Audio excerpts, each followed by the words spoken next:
ក្នុងចិត្តច្រើនណាស់ចង់និយាយចេញខ្លាំងឲ្យបានធូរតែទឹកភ្នែកចេញតែស្រង់ហូរគិតយូរម្នាក់ឯងឡើយចំឈួតហើយ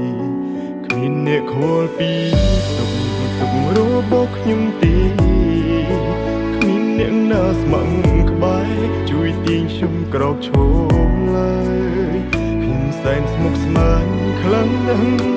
ចង់ស្ទែខួរស្លាប់ទៅហើយចង់ទាញពេលឲ្យត្រឡប់ទៅជាកុមារ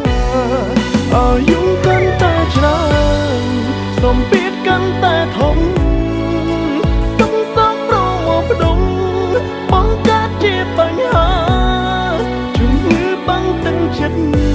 តើគួរព្យាបាលបែបណា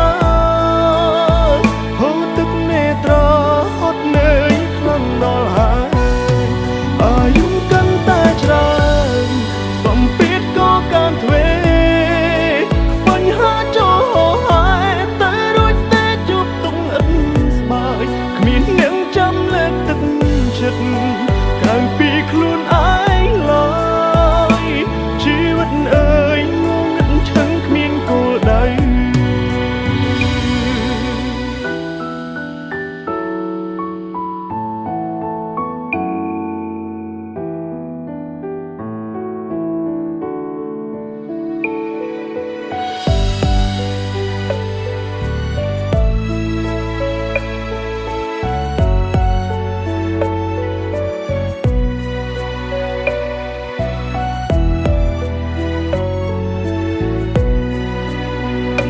ខលពី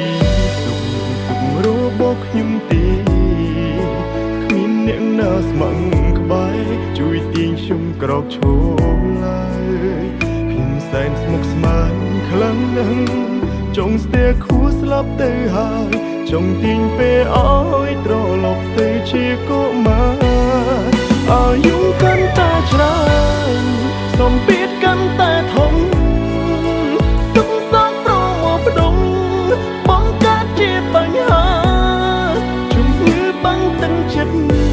តើគួរព្យាបាលបែបណាហូរទឹកនេត្រាហត់នឿយខ្លាំងដល់ហើយអាយុកាន់តែច្រើនសំពាធក៏កាន់ទ្វេបញ្ហាចូលហើយតែរួចតែជួបទុំអិនស្បើយគ្មានអ្នកចាំលើកទឹកចិត្តក្រៅពីខ្លួនឯងឡើយជីវិតអើយចាំលើកទឹកចិត្តក្រៅពីខ្លួនឯងឡើយជីវិតអើយ